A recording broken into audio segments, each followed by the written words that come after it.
पश्चिम लोकसभा मतदारसंघाच्या निकालाचा वाद काही संपता संपत नाहीये। सरकारी यंत्रणेचा गैरवापर करत रवींद्र वायकर यांना विजयी घोषित करण्यात आला असा आरोप आदित्य ठाकरे यांनी केलाय। मतमोजणीत फ्रॉड झाला असा थेट आरोप त्यांचा आहे। 650 मतांचा फरक असल्याचा दावा अनिल परब यांनी केला आहे। तसंच निवडणूक अधिकाऱ्याला फोन येत होते असा आरोपही परब यांचा आहे। या सगळ्या निकालाच्या विरोधात उबाठा आता न्यायालयाचा दरवाजा ठोठावणार आहे।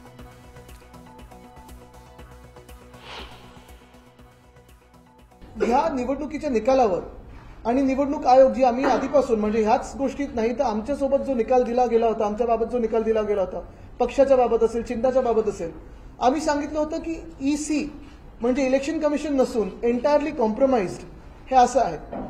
देशात काही काही नेते असंही बोलले होते की ते कुठच्या कोणाच्या पक्षाच्या ऑफिसमधून चालतं का, हे देखील संशय होते। काल परवाकडे देखील पेपर्समध्ये असेल, बातम्यांमध्ये असेल, आपल्याच माध्यमातून वेगळे त्याच्यात रिपोर्ट्स येत आहेत। मग आत फोन कोणी घेऊन गेलं होतं का, कोणाच्या फोन ओटीपी आला होता का, कोणी काही तिथे गडबड करण्याचा प्रयत्न केला का। आपल्या सर्वांना माहिती आहे की हे सगळे विषय घेऊन कोर्टाची लढाई तर सुरू होणारच आहे, कारण ही सीट आम्ही जिंकलेलो आहोत, हक्काची आहे आणि मुंबईकरांनी जो निकाल दिलेला आहे हुकुमशाहीच्या विरोधात तो जगजाहीर आहे। पण ह्याच्यात जी गडबड झाली आहे त्याच्यात काही टेक्निकल गोष्टी आम्ही आपल्या समोर मांडू इच्छितो। आम्ही रिटर्निंग ऑफिसरचा गोंधळ सगळा बघत होतो। त्यांना वारंवार कोणाचे फोन येत होते याचा साधारण आमच्या बसलेल्या लोकांना अंदाज येत होता। त्यांची धावपळ बघत होते। वारंवार त्या बाथरूमला जात होत्या, तिकडून त्या फोनवरती कोणाशी तरी बोलत होत्या। हे कोणाचे फोन आहेत, काय आहे याच्या संदर्भातली सगळी माहिती आमच्याकडे येतेच आहे। पण त्याचबरोबर या सगळ्या गोष्टींची आम्हाला उमेदवार म्हणून माहिती मिळणं हे अतिशय गरजेचं आहे।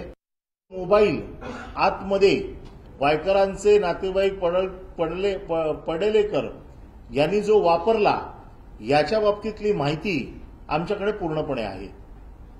त्याच्यावरनं कोणाला फोन गेले, कोणाचे फोन त्याच्यावरनं आले याची देखील माहिती आम्हाला मिळालेली आहे। परंतु अचानक घटना घडली 4 जूनला आणि त्याचा गुन्हा दाखल झाला 16 जूनला। 10 दिवस या बाबतीमध्ये कुठलाही गुन्हा दाखल झाला नाही। आमच्या माहितीप्रमाणे या 10 दिवसामध्ये हे मोबाईल पण बदलले गेले अशी आमची माहिती आहे। ती योग्य वेळी आम्ही जाहीर करू। परंतु त्यांनी काल जो खुलासा केलेला आहे पत्रकार परिषद घेऊन, या पत्रकार परिषदेत त्यांनी असं म्हटलेलं आहे की आम्ही एआरओला प्राधिकृत केलं होतं की एक मोबाईल वापरायला। त्या गुरव नावाच्या माणसाचा मोबाईल होता।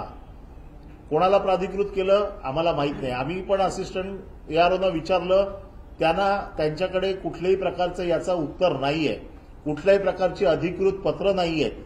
आणि जर तो नियम असेल तर हा नियम हा देशातल्या सगळ्या मतदारसंघामध्ये नियम सारखा असायला पाहिजे। इकडेच फक्त नियम असून चालत नाही। आम्हाला एनकोरला डाटा अपडेट करण्यासाठी आम्हाला ओटीपी येतो। या ओटीपीवरनं आम्ही तो डाटा अपडेट करतो।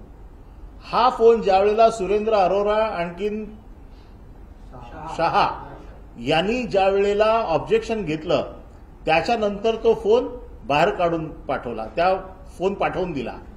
जर हा फोन दुपारी 2 नंतर बाहेर गेला तर त्याच्यानंतरचे जे राऊंड्स होते हे त्यांनी कुठल्या फोनवरनं अपडेट केले, याच्यासाठी कुठला फोन वापरला, याच्यासाठी कोणाला अधिकार दिले होते, या सगळ्याची माहिती आम्हाला मिळाली पाहिजे। ही सगळी माहिती, ही सगळी याच्यामध्ये गडबड आहे।